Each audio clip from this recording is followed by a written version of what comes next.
सोलापूर शहरात वाढत्या ध्वनी प्रदूषणावर नियंत्रण आणण्यासाठी शहर वाहतूक शाखेच्या पोलिसांकडून कठोर पावले उचलली जात आहेत। त्याचाच एक भाग म्हणून मंगळवार 22 जुलै रोजी ध्वनी प्रदूषण करणाऱ्या बुलेट मोटरसायकलवरील फायरिंग सायलेन्सरवर कारवाई करण्यात आली। सोलापूर पोलिसांनी तब्बल 525 बुलेट सायलेन्सर जप्त करून त्याच्यावर रोड रोलर फिरवला। सोलापूर शहरामध्ये या सायलेन्सरच्या आवाजामुळे नागरिक त्रस्त झाले होते। याविषयी अनेक तक्रारी आल्यावर विशेष मोहिमेअंतर्गत शहर दक्षिण विभागाकडून 410 तर शहर उत्तर विभागाकडून 115 अशा 525 सायलेन्सरांवर रोड रोलर फिरवून निष्कासित करण्यात आले।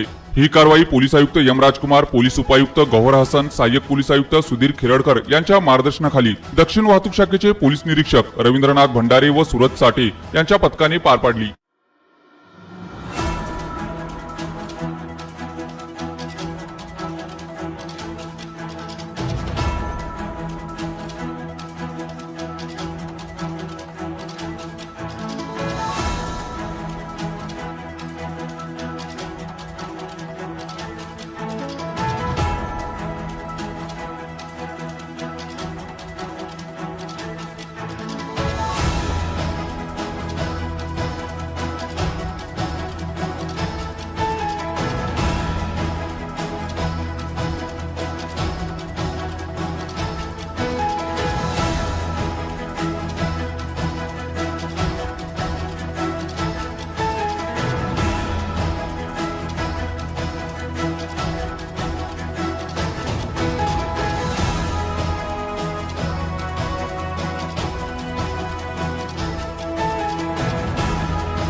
आज आपण सोलापूर शहर ट्रॅफिकच्या वतीने 525 मॉडिफाईड सायलेन्सर जे ऑलरेडी आपण उत्तर विभाग आणि दक्षिण विभाग कडून जप्त केले होते त्यांना रोलर घेऊन नष्ट केले आहेत आणि पुढे पण ते कारवाई आपली चालू राहते आणि जे असे मॉडिफाईड सायलेन्सर आपल्या गाडीमध्ये टाकले आहेत आमचे आव्हान आहे की तुम्ही ते काढून टाका कसे की त्याची कारवाई आपली कंटिन्यू राहणार आहे। त्या अनुषंगाने आपण लोकांना हे पण आवाहन करतो की कोणीही तुमचे जे अंडर एज्ड मुले आहेत ज्यांचे वय 18 वर्ष नाही आहे त्यांना तुम्ही 2 व्हीलर किंवा 4 व्हीलर गाडी चालू देऊ नका।